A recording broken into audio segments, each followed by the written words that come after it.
যত আইন আছে প্রত্যেক আইনের ভিত্তিতে যে দেখবেন ব্রিটিশ ল। যেমন আপনি যদি বাংলাদেশ আর্মির কথা বলেন, তাহলে বাংলাদেশ আর্মির যত রুলস অ্যান্ড রেগুলেশনস আছে তাদের অফিসিয়ালি এই প্রত্যেকটা রুলস অ্যান্ড রেগুলেশনের 90% ব্রিটিশ আর্মি থেকে কপি করা। মানে ব্রিটিশ আর্মির খণ্ডিত আর্মি ছিল ইন্ডিয়ান আর্মি, ইন্ডিয়ান আর্মির খণ্ডিত অংশ পাকিস্তান আর্মি, পাকিস্তান আর্মির খণ্ডিত অংশ বাংলাদেশ আর্মি। বাহির থেকে কোনো ইসলাম বিদ্বেষ নাই, কিন্তু ওর কাঠামোর মধ্যে ইসলাম বিদ্বেষ আছে। আপনি পূর্ণ ইসলাম মেনে বাংলাদেশ আর্মিতে জব করবেন, আপনার জন্য কঠিন হয়ে যাবে জব করা, পারবেন না। এটা এই পয়েন্ট থেকে এসেছে, আগের পয়েন্ট থেকে এসেছে। এই আগের পয়েন্ট থেকেই রাষ্ট্রের কাঠামোগত ইসলাম বিদ্বেষ। আপনি চোখে দেখতে পাবেন না, বাস্তবে কোনো ইসলাম বিদ্বেষ নাই, কিন্তু কাঠামোর মধ্যে ইসলাম বিদ্বেষ আছে। যেমন আপনি কোথাও গিয়ে বলেন যে আমি দাড়ি রাখবো, পুলিশে জব করে বলেন দাড়ি রাখবো, আর্মিতে জব করে বলেন দাড়ি রাখবো, পারবেন না, কষ্ট হবে, চিহ্নিত হবেন, চাকরি থেকে বাদ পড়ে যাবেন। তথা এমন ভাবে ইসলাম বিদ্বেষকে সেট আপ করা আছে কাঠামোর মধ্যে যে আপনি শক্তভাবে কঠোরভাবে দিনকে অনুসরণ করবেন সেটির সুযোগ নাই।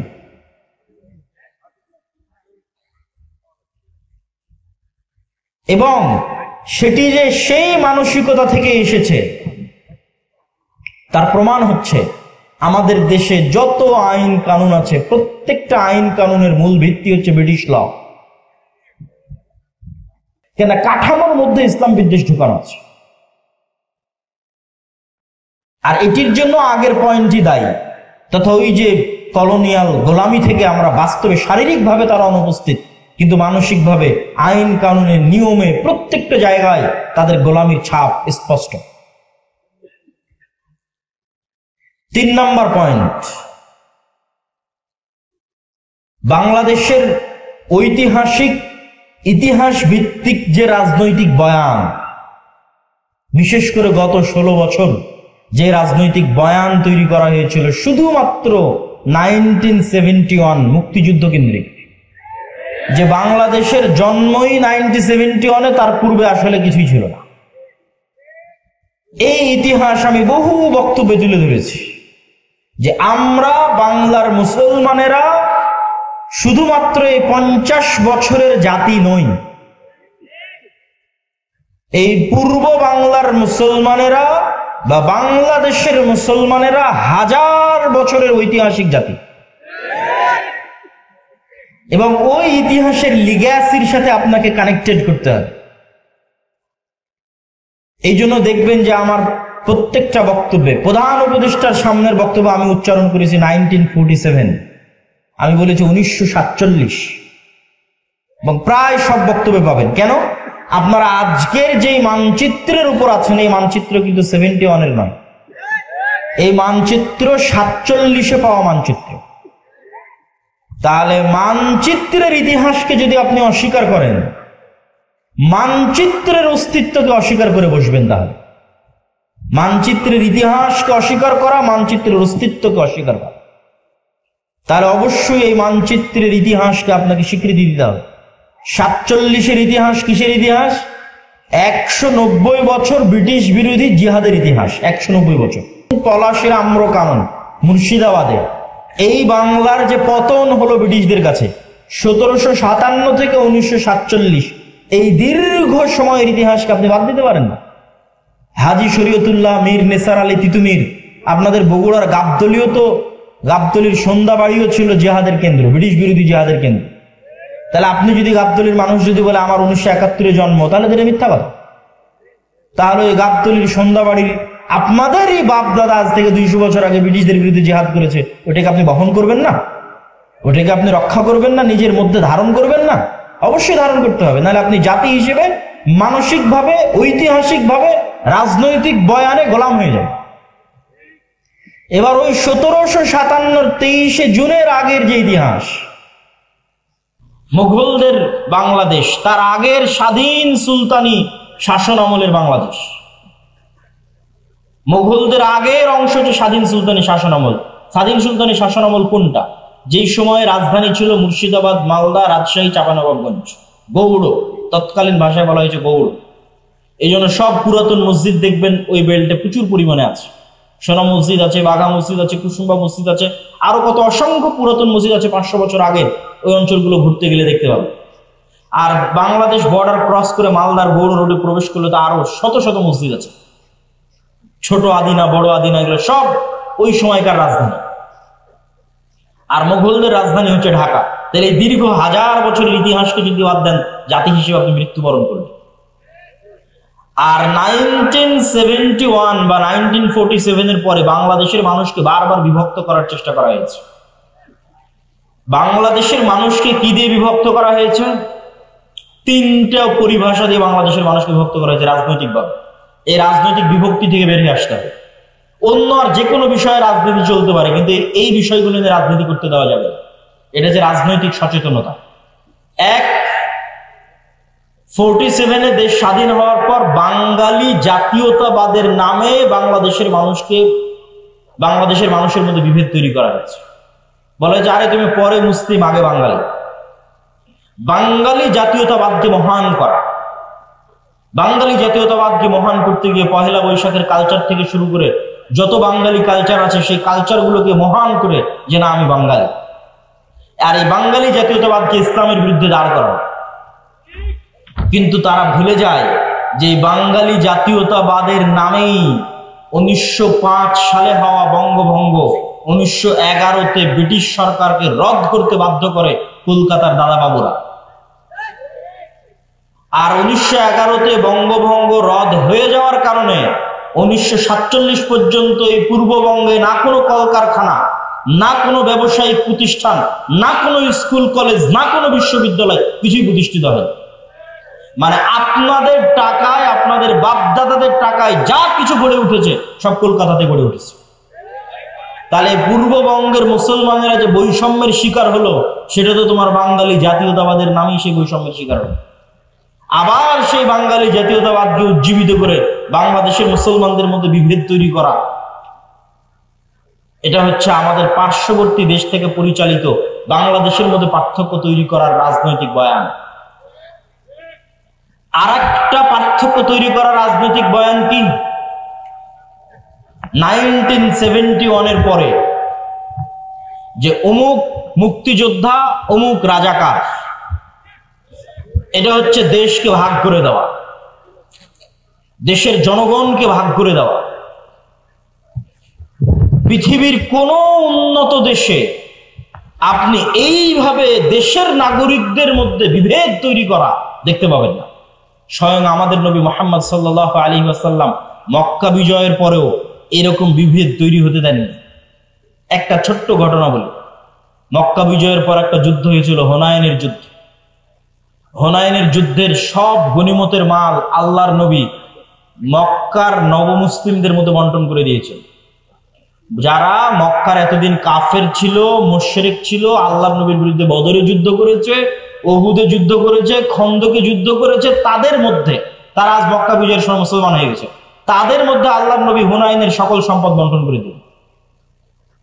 তো শয়তান ওয়াসওয়াসা দিল মদিনায় চলে যাওয়া মুহাজির আর আনসারদের মধ্যে। ইসলামের জন্য জীবন দিলাম আমরা, যুদ্ধ করলাম আমরা।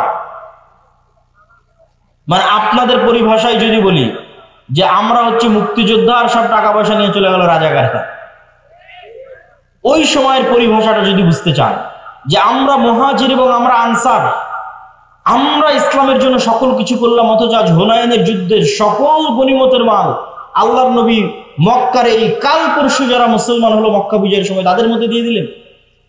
এই কানা ঘুষা কিন্তু আল্লাহর নবীর কান পর্যন্ত চলে গেল। কিন্তু রাসূল সাল্লাল্লাহু আলাইহি ওয়াসাল্লাম এই বিভেদ রাখতে দেননি, কেন? তিনি জানেন যে এই বিভেদ এই ভবিষ্যৎ ইসলামী রাষ্ট্রকে ক্ষতিগ্রস্ত করবে। তখন তিনি কি বললেন? তিনি বক্তব্যে দাঁড়িয়ে বললেন, এই মদিনার মুহাজিরেরা, মদিনার আনসারেরা, লম্বা ঘটনা, হে মদিনার মুহাজিরেরা, হে মদিনার আনসারেরা, আজকে হুনাইনের সকল গনিমতের মাল নিয়ে চলে যাবে মক্কার নবমুসলিমেরা, আর মুহাম্মদ সাল্লাল্লাহু আলাইহি ওয়াসাল্লাম নিজে তোমাদের সাথে মদিনায় ফিরে যাবে, অথচ আমার বাপ দাদার বাড়ি মক্কায়। আল্লাহু আকবার। তোমরা কোনটা চাও? মুহাম্মদ সাল্লাল্লাহু আলাইহি ওয়াসাল্লাম তোমাদের সাথে সশরীরে মদিনায় ফিরে যাক? সাহাবীরা আবেগতাড়িত হয়ে গেল। তো আল্লাহর নবী এই বিভেদকে স্থায়ী করতে দেননি। এবং দেখেন মুহাম্মদ সাল্লাল্লাহু আলাইহি ওয়াসাল্লাম মক্কা বিজয়ের পরও মদিনায় থেকে গেছে। এখন তো মক্কা বিজয় হয়েছে, ওনার শৈশবের স্মৃতি বিজড়িত শহর মক্কা, কৈশোরের স্মৃতি বিজড়িত শহর মক্কা, যৌবনের স্মৃতি বিজড়িত শহর মক্কা। এখন তো মক্কা বিজয় হয়ে গেছে, তার অধীনস্থ তিনি মদিনা ছেড়ে দিয়ে মক্কা আসতে পারেন। কিন্তু তিনি বললেন মুহাম্মদ সাল্লাল্লাহু আলাইহি ওয়াসাল্লাম নিজে ফিরে যাবে মদিনায়, আবার ধন সম্পদ দিয়ে দিলেন নব মুসলিমদের, তিনি ঐক্যটা রক্ষা করলেন। এই জন্য এই ধরনের বিভেদ, এই দুটো বিভেদ, বাঙালি জাতীয়তাবাদের মাধ্যমে মুসলমানদের মধ্যে বিভেদ তৈরি করা, বাংলাদেশের মুসলমানদের মধ্যে, এবং 1971-এর চেতনাকে বিক্রি করে বিভেদ তৈরি করা, যা গত 15-16 বছর ছিল, ভবিষ্যতে আর কাউকে কোনোদিন করতে দেওয়া যাবে না। এবার আরো সামনের দিকে চলে আসে, রাষ্ট্রে ইসলাম প্রতিষ্ঠা করতে বাধা কি? রাষ্ট্রে ইসলাম প্রতিষ্ঠা করতে চতুর্থ বাধা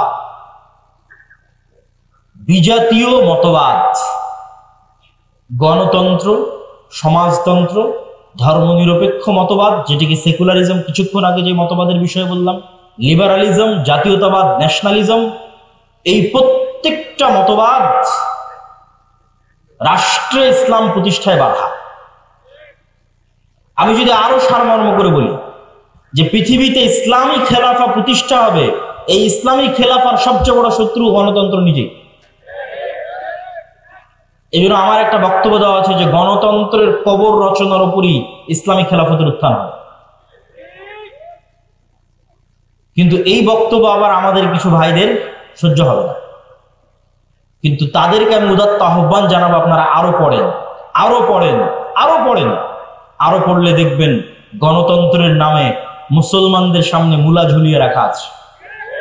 গত 100 বছরেও কোনোদিন গণতন্ত্র দিয়ে ইসলাম প্রতিষ্ঠিত হয়নি, আগামী 1000 বছর চেষ্টা করলেও কোনোদিন গণতন্ত্র দিয়ে ইসলাম প্রতিষ্ঠিত হবে। হ্যাঁ, গণতন্ত্র দিয়ে যে ইসলাম প্রতিষ্ঠিত হবে, যদি বলেন যে হ্যাঁ হবেই হবে, তাহলে আমি চ্যালেঞ্জ দিয়ে বলে গেলাম, গণতন্ত্র দিয়ে যে ইসলাম প্রতিষ্ঠিত হবে এটা বিকৃত ইসলাম, কম্প্রোমাইজড ইসলাম, পূর্ণাঙ্গ ইসলাম নয়। যে ইসলামের মধ্যে শিরক মিশ্রিত থাকবে, যে ইসলামের মধ্যে ইসলামের সকল বিধিবিধান উপস্থিত থাকবে না, পূর্ণাঙ্গ রূপে উপস্থিত থাকবে। তাহলে আপনি যেহেতু বলতেছেন এগুলোর মাধ্যমে প্রতিষ্ঠিত হবে না, তো হবে কিসের মাধ্যমে?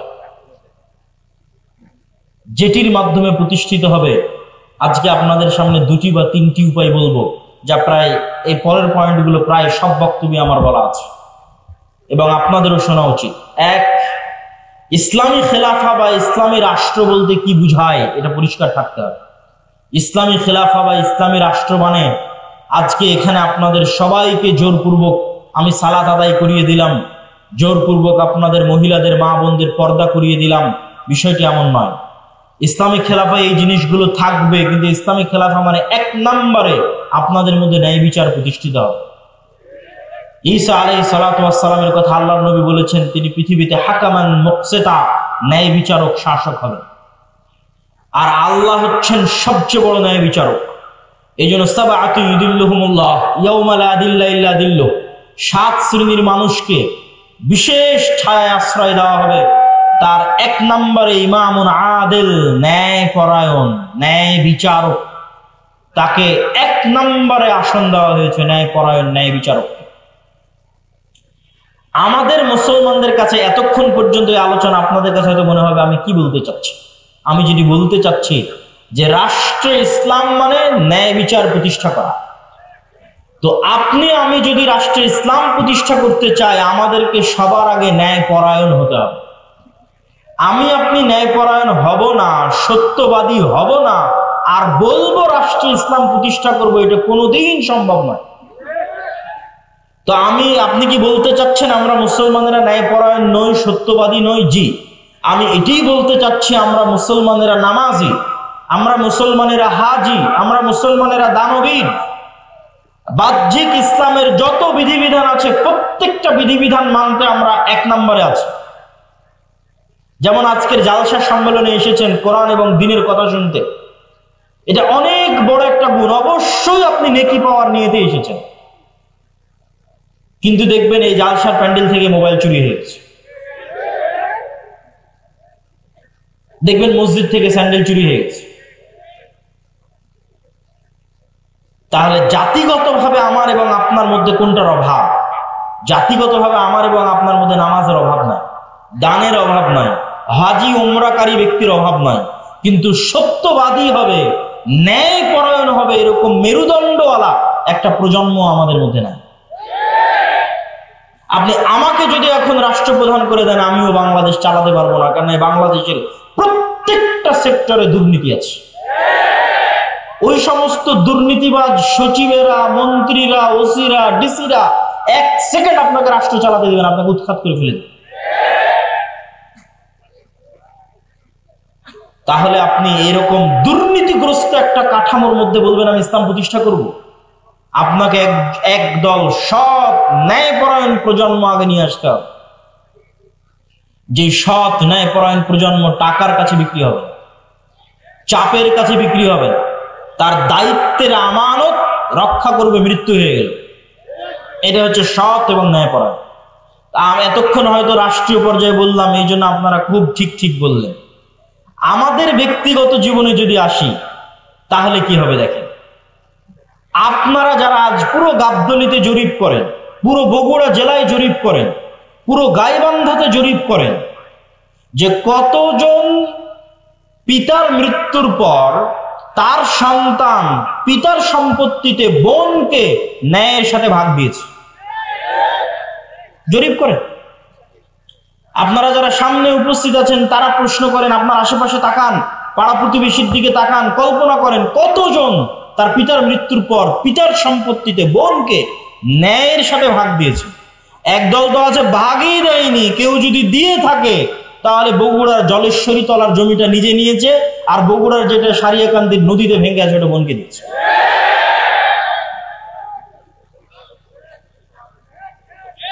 তাহলে আপনি ন্যায়পরায়ণ নন, সত্যবাদী নন, কিন্তু আপনি নামাজি, আপনি হাজি, আপনি উমরাকারী, আপনি দানবীর।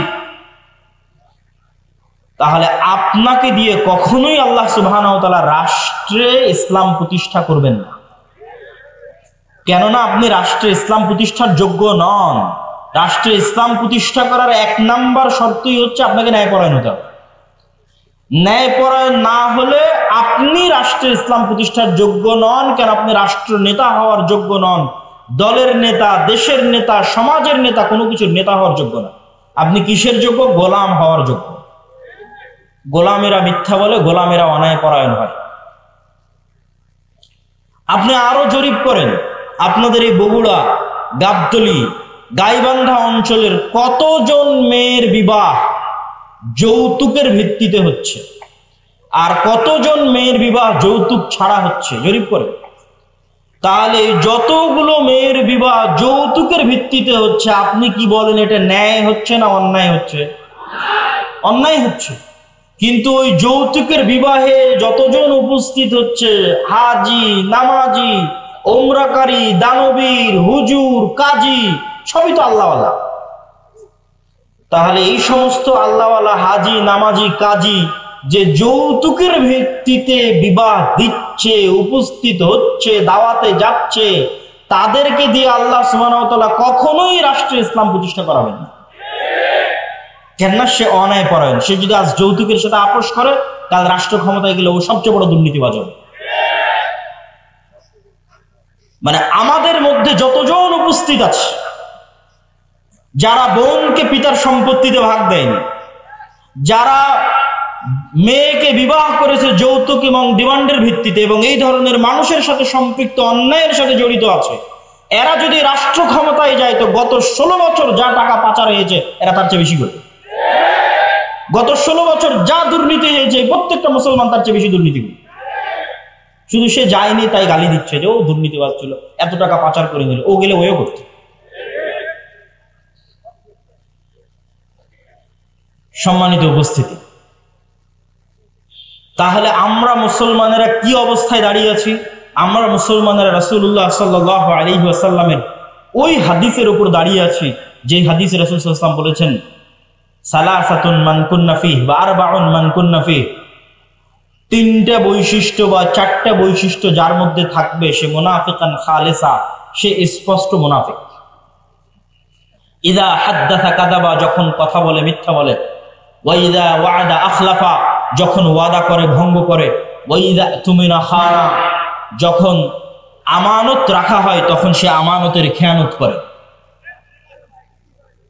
তো কথা বললে মিথ্যা বলে, ওয়াদা দিলে ভঙ্গ করে, আমানতের খেয়ানত করে, মানে দায়িত্ব দেওয়া হয়েছে দায়িত্বের খেয়ানত করেছে। বাবা মারা গেছে, সম্পত্তি বন্টন করতে হবে, এই কাজটা আপনার কাছে আমানত।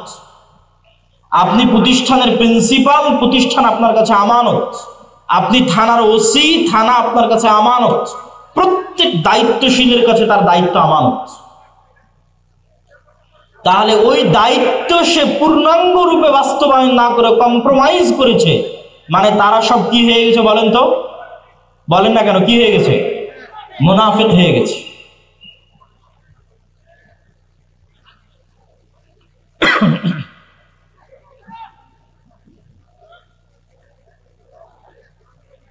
না মাইকের সমস্যা নেই, একটু থাম।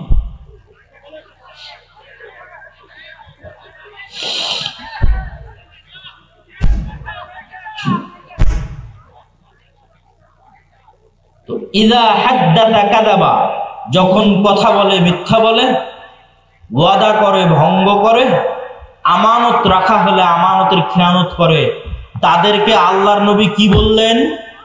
একটু জোরে বলতে হবে, কি বললেন? মুনাফিক। তার মানে পিতার সম্পত্তিতে বোনকে ভাগ দেয়নি যে সে কি? একটু কথা বলতে হবে, সে কি? মুনাফিক। যৌতুকের ভিত্তিতে বিবাহ করেছে যে সে কি? মুনাফিক। তাহলে এই সমস্ত মুনাফিকদের দিয়ে আপনি তাহলে প্রশ্নের পরের প্রশ্ন আসবে, এই সমস্ত মুনাফিকেরা নামাজ পড়ছে কেন? এই সমস্ত মুনাফিকেরা দান করে কেন? এই সমস্ত মুনাফিকেরা তাহাজ্জুদের সালাত আদায় করে কেন? কেননা গত 16 বছরে এমনও ছিল প্রশ্ন ফাঁসের টাকা আল্লাহর রাস্তায় দান করেছে। তাহলে আল্লাহর নবীর কথা অনুযায়ী সে মুনাফিক, কেননা প্রশ্ন ফাঁস তার আমানত, প্রশ্ন রক্ষা করা আমানত ছিল, খেয়ানত করেছে। আল্লাহর নবী বলছেন ও মুনাফিক, খাঁটি মুনাফিক। তো খাঁটি মুনাফিক কেন দান করছে? গত 16 বছর এমনও ছিল যে সবচেয়ে বড় দুর্নীতিবাদ সেও নাকি তাহাজ্জুদের সালাত আদায় করে, সবচেয়ে বড় খুনি সেও নাকি তাহাজ্জুদের সালাত আদায় করে। তাহলে সে যদি খুনি হয়, দুর্নীতিবাজ হয়, মিথ্যুক হয়, তাহলে সে তো মুনাফিক। শত OC, DC, SP, AC land, sub registrar সারা দিন ঘুষের লেনদেন করতেছে, 24 ঘন্টা ঘুষের লেনদেন করতেছে, তারা তার দায়িত্বে খেয়ানত করতেছে। তো দায়িত্বে খেয়ানত করার কারণে আল্লাহর নবীর ভাষা অনুযায়ী সে কি? মুনাফিক। কিন্তু এরা সবাই তো হজ করে এসেছে, উমরা করে এসেছে, নামাজ পড়েছে, মসজিদ মাদ্রাসার সভাপতি, প্রধান অতিথি, বিশেষ অতিথি, কি না সবকিছুতে আছে। তাহলে কেন দিনী কার্যক্রম? মূলত তারা তাদের মুনাফিকি ঢাকতে আল্লাহর রাস্তায় দান করে, মুনাফিকি ঢাকতে হজ উমরা করে, মুনাফিকি ঢাকতে মসজিদে গিয়ে নামাজ পড়ে, কিন্তু আসলে মুনাফিক। কিন্তু মুনাফিকিটা যেন মানুষের সামনে ধরা না পড়ে, ওই মুনাফিকের উপর পর্দা দেওয়ার জন্য মুখে দাঁড়িয়ে আছে, মাথায় টুপি আছে, নামাজের কড়া আছে, কিন্তু বাস্তবে মুনাফিক। তাহলে কোন মুসলমান স্বাধীন, কোন মুসলমান রাষ্ট্রের দায়িত্ব পাবে, কোন মুসলমান দেশ ও জাতিকে নেতৃত্ব দিবে? যেই মুসলমান এমত অবস্থায় সালাত আদায় করে যে, এমত অবস্থায় সালাত আদায় করছে যে ওই অবস্থায় সে মিথ্যুকও নয়, দুর্নীতিবাজও নয়, সত্যবাদী, শতভাগ সত্যবাদী, শতভাগ ন্যায়পরায়ণ, এমত অবস্থায় সে সালাত আদায় করছে, ওই সালাতের যে ক্ষমতা, ওই সিয়ামের যে পাওয়ার, ওই হজ, ওই উমরা, ওই দানের যে পাওয়ার, ওই পাওয়ারে রাষ্ট্র ক্ষমতায় চলে যায়। ওই পাওয়ার দিয়ে আল্লাহ পৃথিবীতে সব নবী রাসূল পাঠিয়েছেন। পৃথিবীতে আসা প্রত্যেক নবী রাসূল জন্মগত সত্যবাদী, জন্মগত আমানতদার, জন্মগত ন্যায়পরায়ণ। আমাদের নবী মুহাম্মদ সাল্লাল্লাহু আলাইহি ওয়াসাল্লামের ক্ষেত্রেও জন্মগত তিনি সত্যবাদী, জন্মগত আমানতদার, জন্মগত ন্যায়পরায়ণ।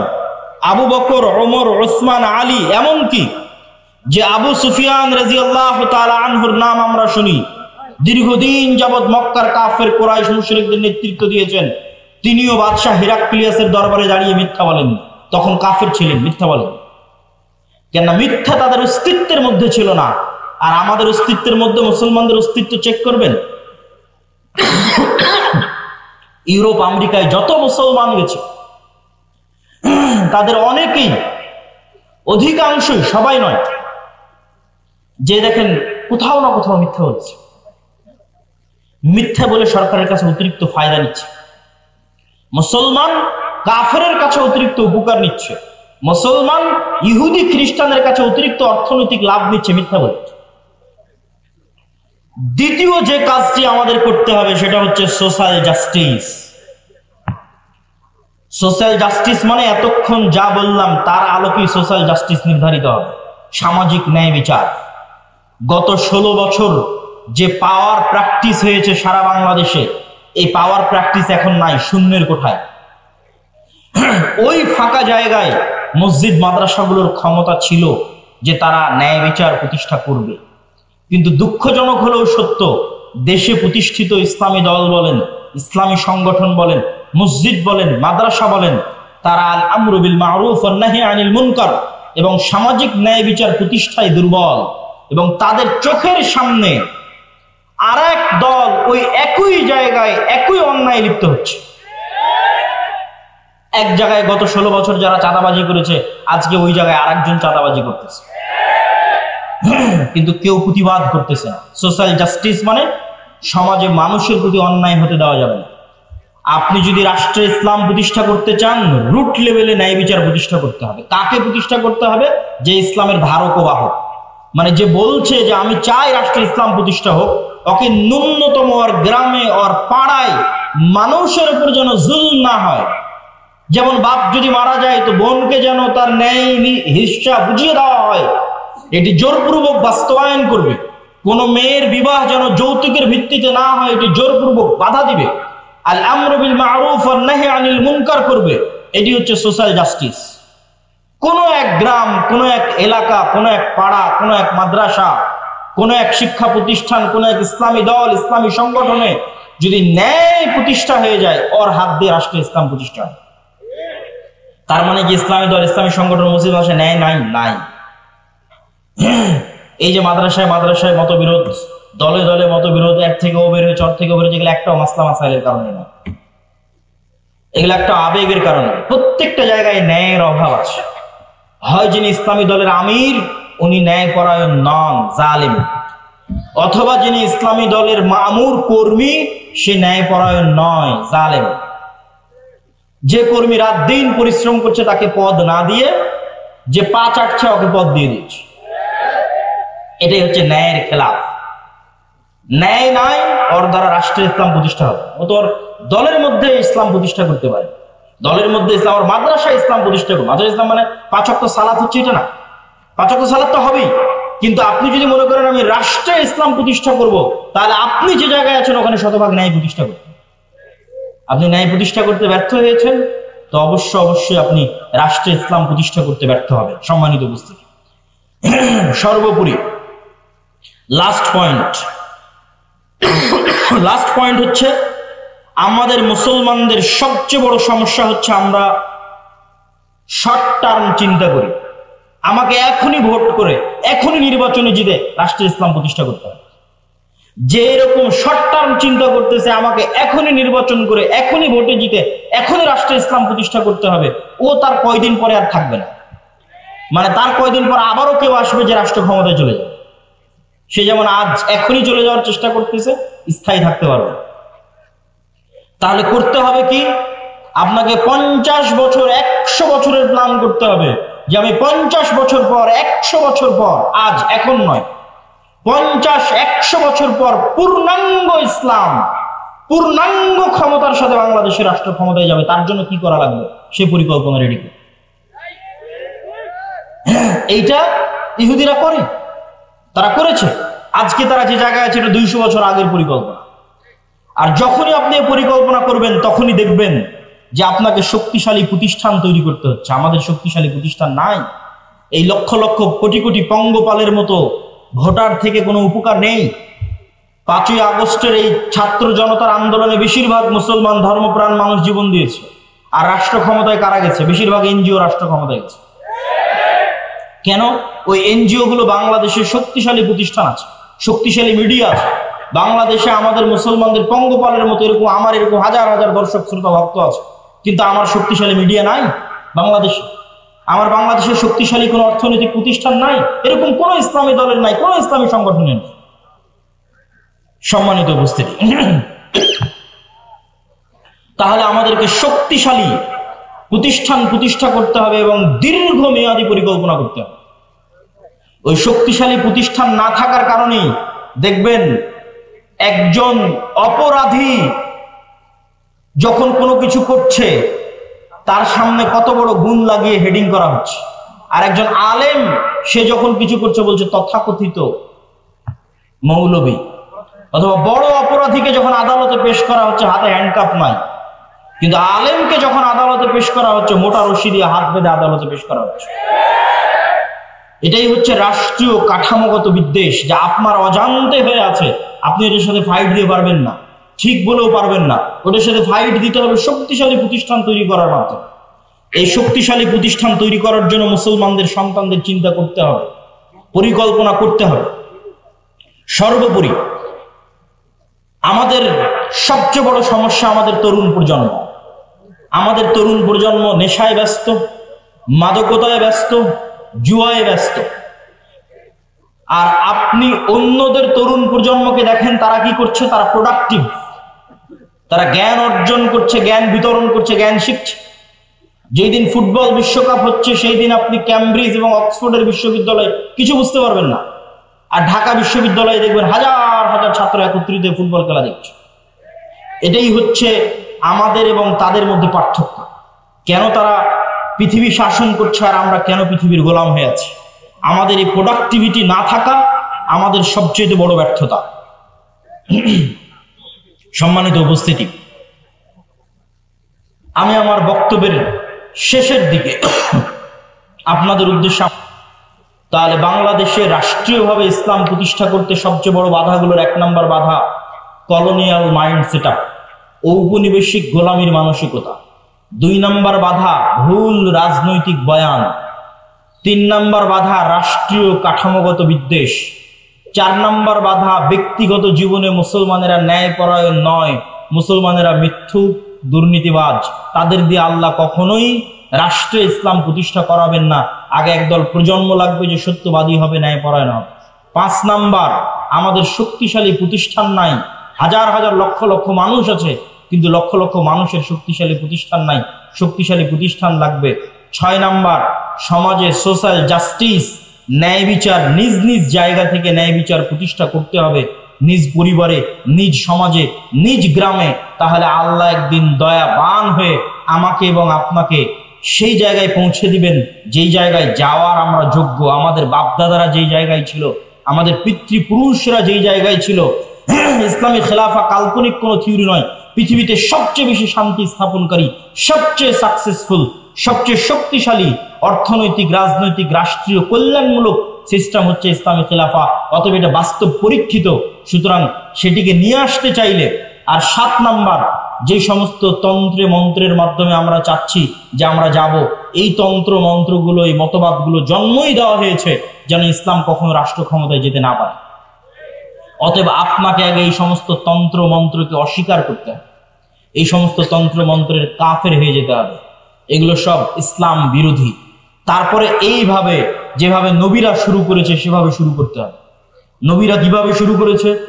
মুসা আলাইহিস সালাতু ওয়াস সালামকে আল্লাহ চাইলে বলতে পারতেন তোমাকে মুজিজার লাঠি দিলাম, গিয়ে ফেরাউনকে হত্যা করো। এই লাঠি দিয়ে, লাঠির জাদু দিয়ে ফেরাউন মারা যাবে, মুসা আলাইহিস সালাম রাষ্ট্র ক্ষমতা দখল করে নিবে। তা না করে আল্লাহ মুসা আলাইহিস সালামকে বললেন দাওয়াত দাও, তাও ভদ্র নম্র ভাষায় দাওয়াত দাও। এই দাওয়াত দিতে গিয়ে কি না বিপদে তিনি পড়লেন।